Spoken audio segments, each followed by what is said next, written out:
Hafta edek, hafta. Yaxshi, sizga güç kuvvet. Hamisha yaxshiligingiz ko'p bo'lasin, shu og'zini chetdan qo'ymasin.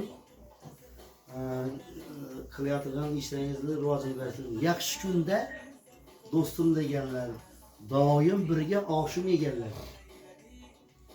Tasodifan yiqilgan chog'im o'zimda-ku ayb deganlar. Ular g'iybat qilaveradi, Alloh bizga beraveradi. Davlat topsam to'ylar qilaman. Mehmonga deb uylar qilaman. Yaxshi kunim ko'rsa ba'zilar g'iybatimni qilar bilaman. Ular g'iybat qilaveradi, Alloh bizga beradi.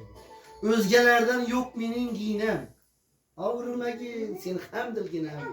Raqiblarim bo'lsinlar amon, sen ham amon bo'lgin do'stginam.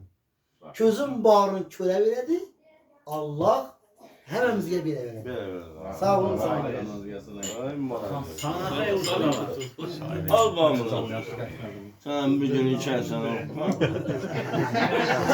Yaşlı et bakırsan. Nasıl abi gidip daha. Sen var o gün otursan.